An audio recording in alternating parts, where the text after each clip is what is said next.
So I'm Leqi, and today I'm going to present this advancing polygenic risk prediction, integrating information across populations and health records. So let me see here. So in the past decades, there are a lot of large biobanks such as UK Biobank, All of Us, Biobank Japan, and FinGen. So these resources have combined the genetic information, such as the genotype data, with the complex electronic health records. And together, these are able to combine the information and link the genetic variations to diseases, laying the foundation for modern genetic studies. So let's first take a look at the genotype data and see how can we turn these DNA sequences into the form that we can analyze, which is the genotype matrix. In practice, we usually focus on a single position differences, and this is what we call the single nucleotide variants. So for each position, we are examining how these letters, ATCG, differ from our reference genome sequencing. And we are counting how many alternative alleles that each individual carry at each position in comparison to the reference genome sequencing, and recoded it as the 0, 1, or 2.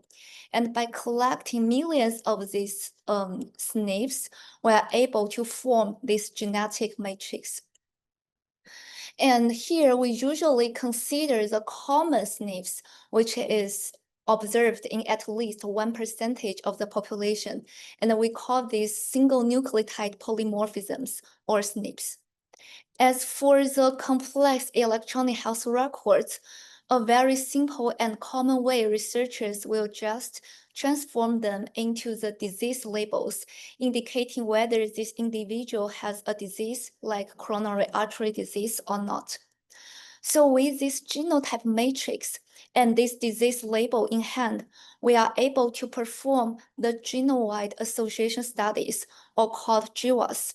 In a GWAS, we regress each of the genetic variant with the disease labels and summarize this information into the GWAS summary statistics. So it includes each genetic association to the disease, including the results such as the effect size, standard error, z-score, p-value. So all of them together tells you the strength and significance of each genetics variation to the disease. And we can further visualize this via a Manhattan plot. So here, each dot represents one genetic variant, and the taller this dot is, representing the stronger the association with for this genetic variant with the disease. So in addition to these genetic associations, we are also interested in the prediction. So suppose there is one new individual, and we are very interested in how can we predict this individual's risk for having a disease based on its genotype matrix. And this is where the polygenic risk score, or PRS, comes in, that it summarizes the risk alleles for these individuals and weighted by these refined effect sizes. So this is the PRS methods aim to optimize these weights so that this PRS score could be most predictable for these disease labels. And for these PRS methods, they will consider to include the GWAS summary statistics as well as the linkage disequilibrium pattern, the LD pattern, which is the SNP correlation matrix. So for this PRS, there are a lot of potential applications.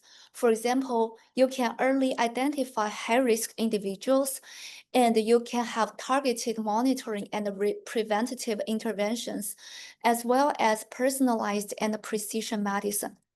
However, even there are a lot of potential applications for PRS, there are a lot of challenges in PRS, and I will name two of them here.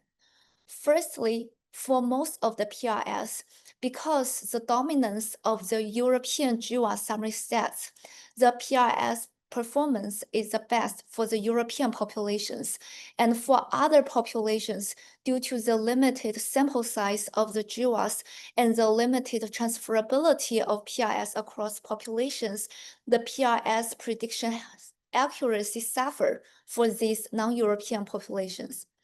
And secondly, for these simplified phenotype definitions, there could be a lot of information missed, such as the semantic relationships between diseases that can further improve the PRS.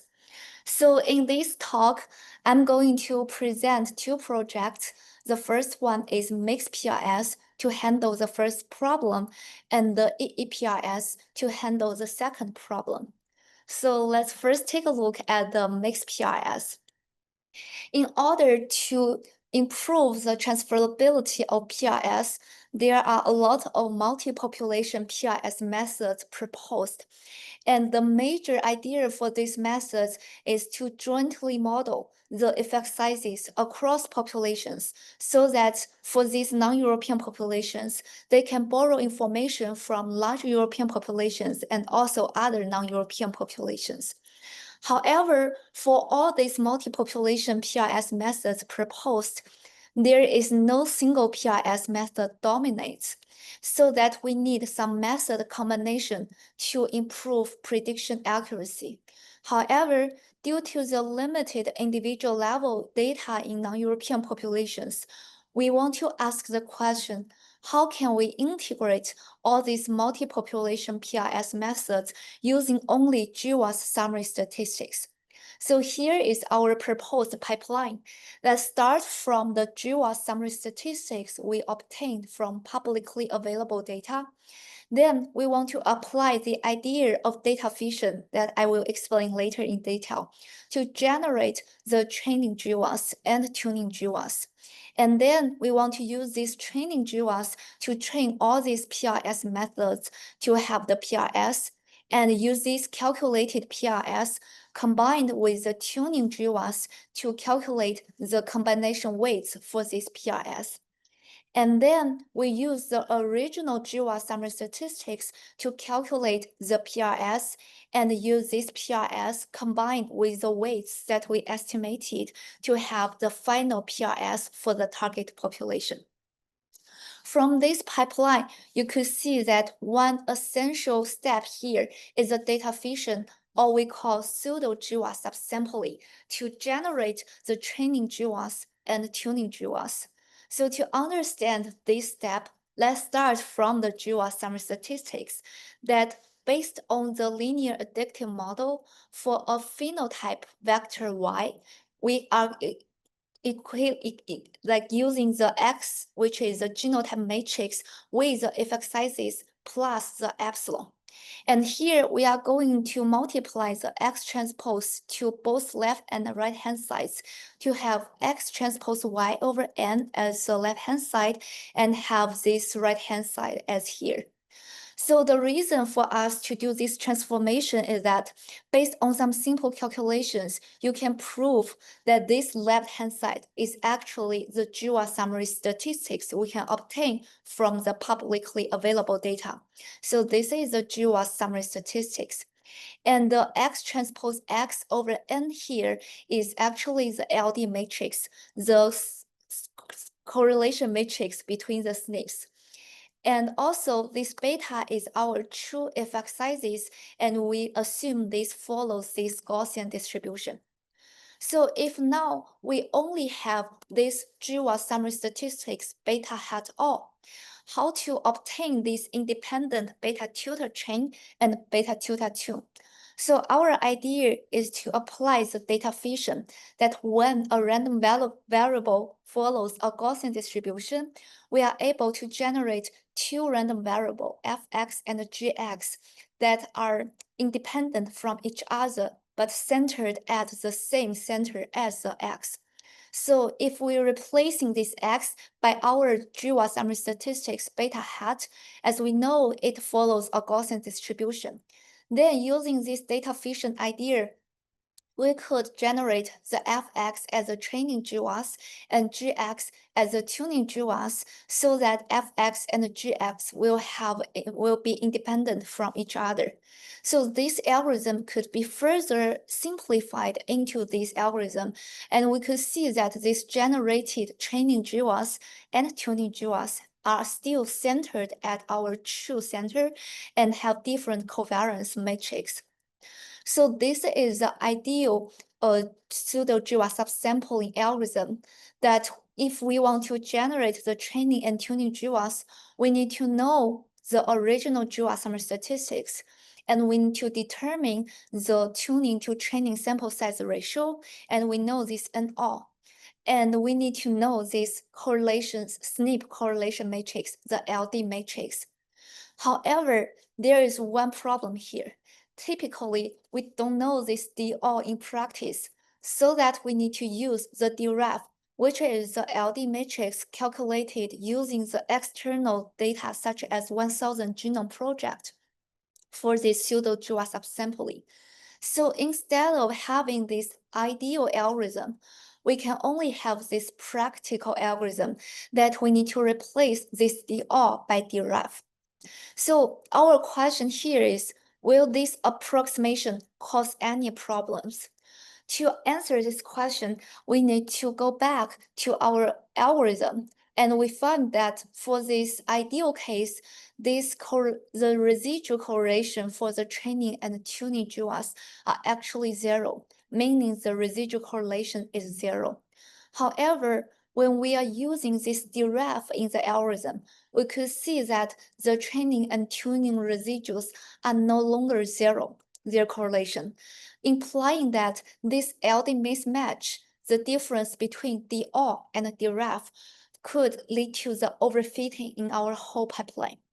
So in the mixed PRS, we have three aims. First, we want to address the LD mismatch in pseudo GWAS subsampling. And second, we want to integrate these multi-population PRS methods using summary statistics using the pipeline we proposed. And lastly, we want to benchmark with 7 methods in 3 different scenarios. So for the first aim, to address this LD mismatch, we propose that the whole LD matrix for all the SNPs could differ from data to data.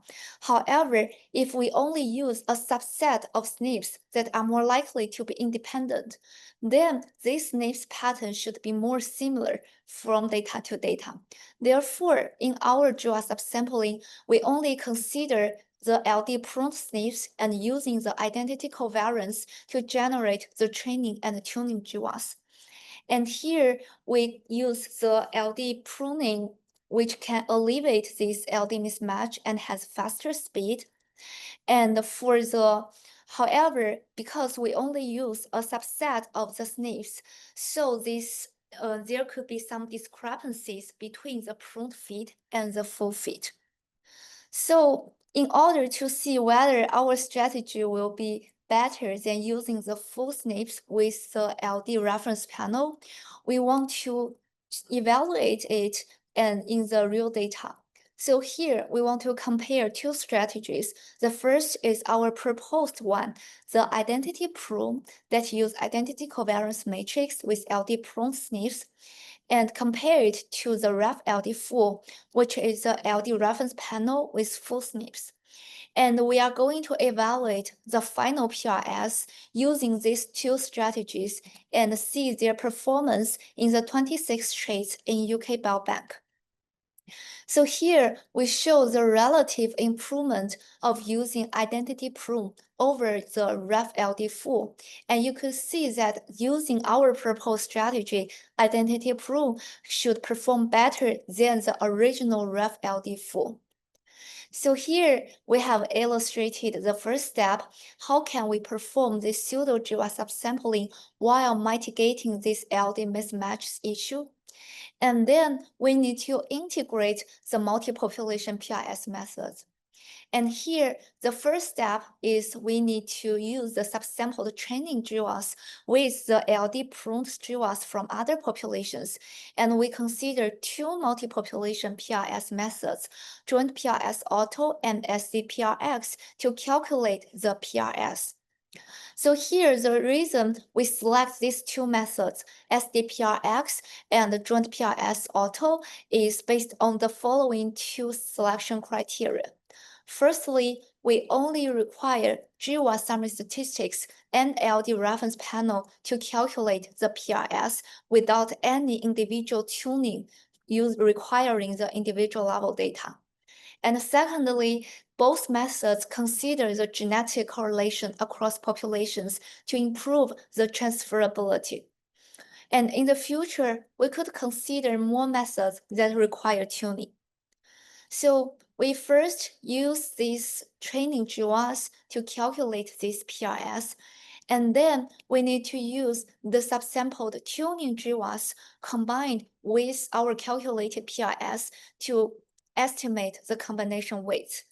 And here we use the non-negative least squares regression based on the motivation that for a same trait, the PRS across different populations and methods should have the same direction to predict this disease. They should always be increasing the disease risk for all these PRS so that these weights should be positive or non-negative.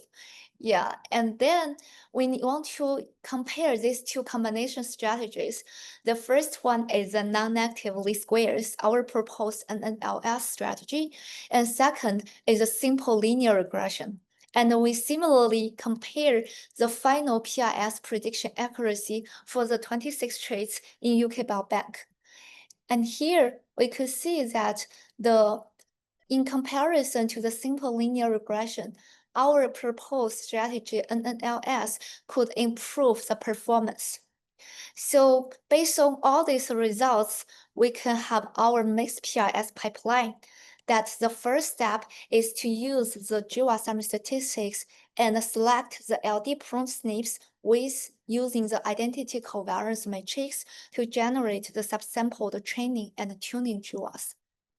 And secondly, we need to use the generated training GWAS with other GWAS to calculate the PRS, and then use the tuning GWAS with the PRS and use NNLS to calculate the weights.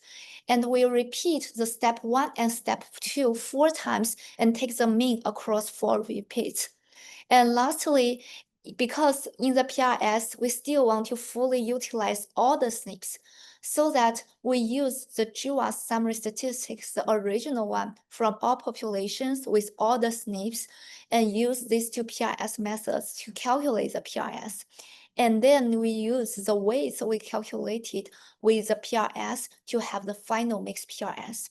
So here you can see that the selected LD-prone SNPs will only be used for calculating the weights, but these PRS are still calculated using all the SNPs using the original GWAS summary statistics. And now I want to benchmark this with 7 methods in these 26 traits. And here we show the sample size for different populations for different traits. And you can see clearly that the European has most of the sample sizes in most of the traits.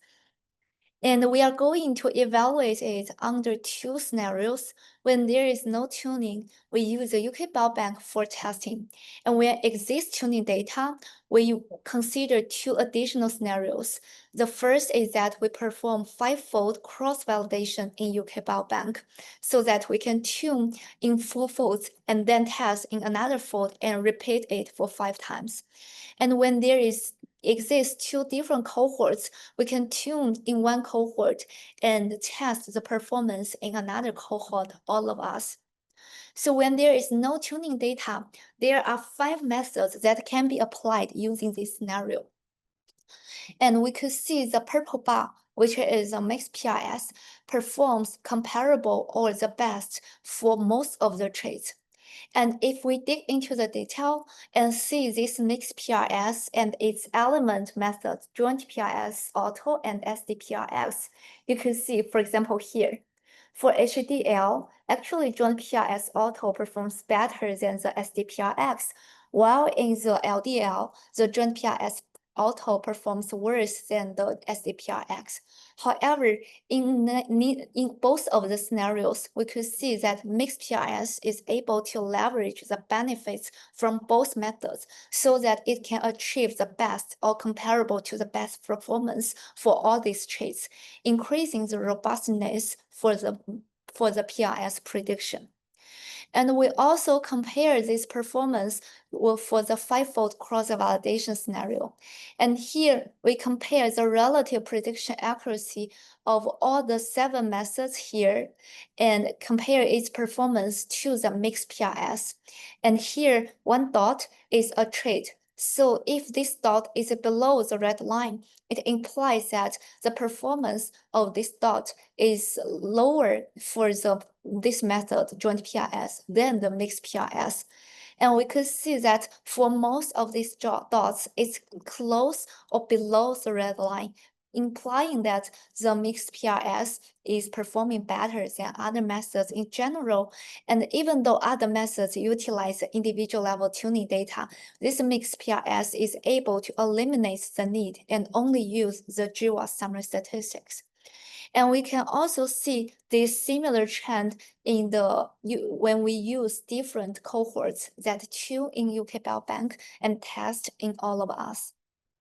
You can see that most of these dots is still close to 0 or below to 0. And here, let's conclude for the first project that this mixed PRS address the LD mismatch in the pseudo-GWAS subsampling, and it effectively integrates multi-population PRS methods using summary statistics, and it outperforms the 7 methods in general. And in the future, we could explore different strategies to mitigate LD mismatch, combine multi-population PRS methods require tuning, and incorporate additional information such as multi-trait. So here are the QR codes for the mixed PRS manuscript and GitHub. So now let's move to the second project. How can we utilize these complex electronic health records in addition to use the disease labels? So here we propose the EHR embedding-based PRS, which means that for all these disease records, we want to first construct the embeddings, and we believe that these embeddings could further improve the original disease labels, and these embeddings could capture the disease records and the semantic relationships between the traits to further improve the single trait PRS. So here, the motivation is that the EHRs could provide longitudinal clinical data that can deepen our understanding for the diseases. And this EHR is high-dimensional, so transforming it into low-dimensional embeddings helps uncover hidden health patterns. And integrating EHR-derived embeddings into PRS offers the better PRS performance by leveraging the real-world clinical context. So the question for this project is, how can we effectively integrate high-dimensional EHR data to enhance disease-specific PRS? So here is our proposed pipeline that for the disease-specific PRS, we commonly directly calculate the single trait PRS method to have the disease PRS. And then if we have the EHR data, for example, from UK Biobank, we want to use some embedding methods such as Virtual-Vect and GPT to generate the UK Biobank EHR embeddings. And through this, we are going to explain this in detail. And we can perform the GWAS for these embeddings to have the EHR embedding GWAS summary statistics. And also we can train the PRS to have the EHR embeddings PRS. Then we are going to integrate these two sources by using the EEPRS integrator we proposed to have the final EEPRS. So here, the essential part is how can we generate these EHR embeddings?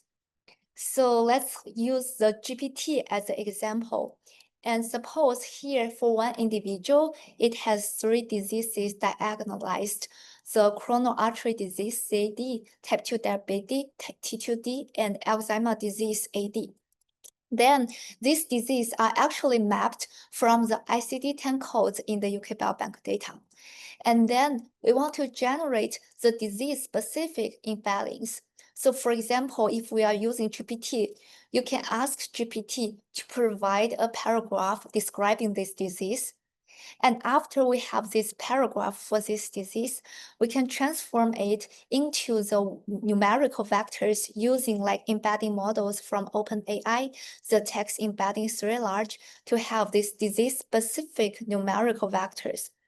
And then to obtain this individual averaged embedding, we have all the disease this individual has and all these numerical vectors corresponding to each disease. And then we just simply performing averaging element-wise to have these individual numeric embeddings. And for this project, we are going to utilize these embeddings so that to extract the genetically associated phenotypic structures within EHRs and interpret the EHR embedding-based PRS through PRS PheWAS analysis and integrate the EHR embedding-based PRS with single-trait PRS using GWAS summary statistics. So for the first step, as we mentioned, the first step is to obtain the individual average embedding.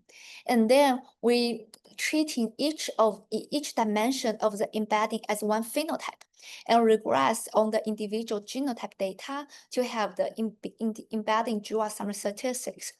And here, in order to understand some properties of this GWAS summary statistics, we're going to use the LDLC. Both use the univariate LDLC, which want to see that these embeddings are genetically heritable by evaluating the strength of overall genetic contribution to this dimension of the embedding.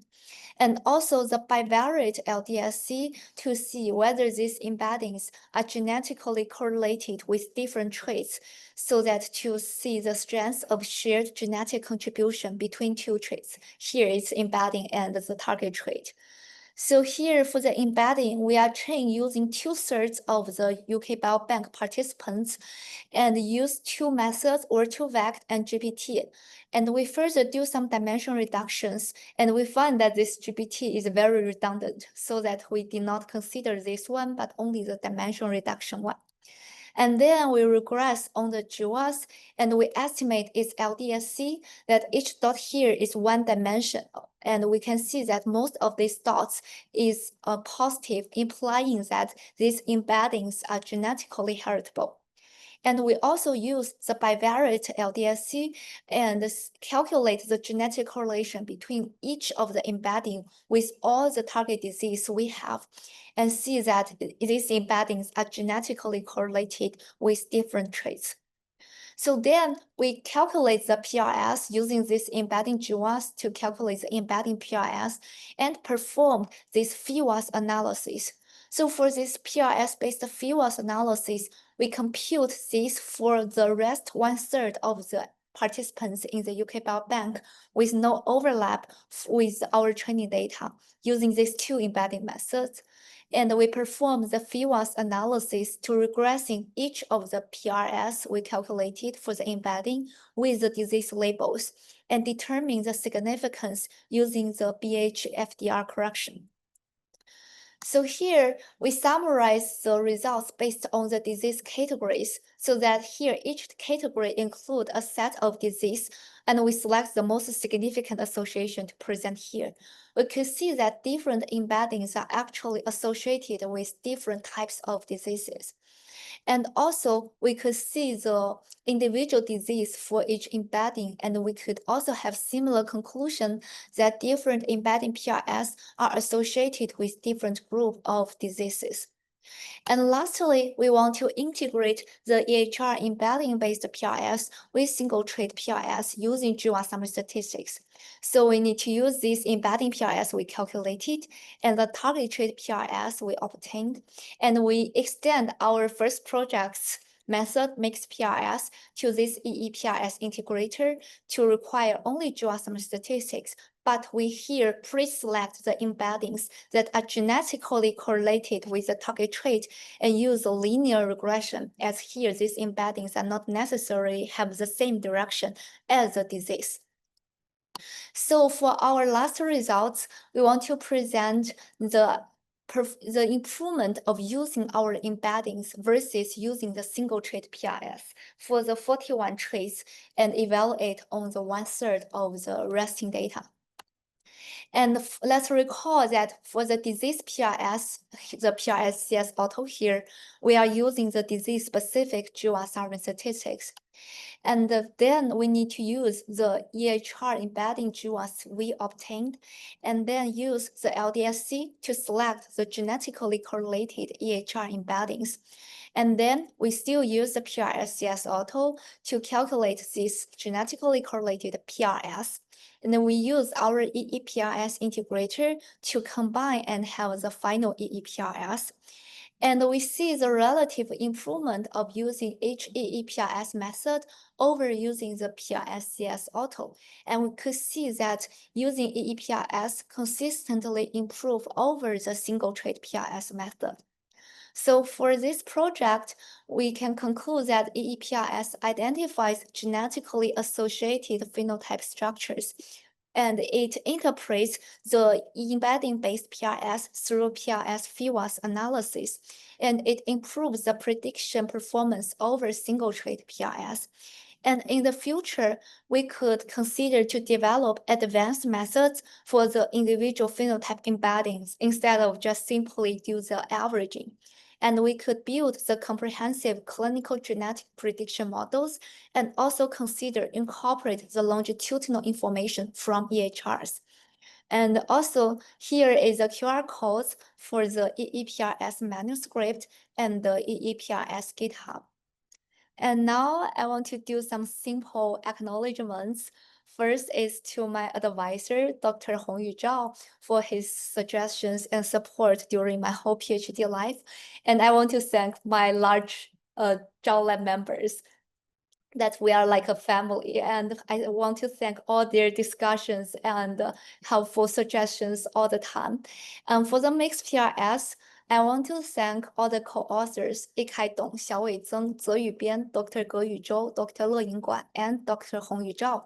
And for the EEPRS, I want to thank all the co-authors, Wang Jiezheng, Jiaqi Hu, Dr. Ying Xinling, Dr. Jia Zhao, Dr. Gefei Wang, Tianyu Liu, and Dr. Hongyu Zhao. And we gratefully acknowledge the participants from all consortia for their contributions. And thank you for listening.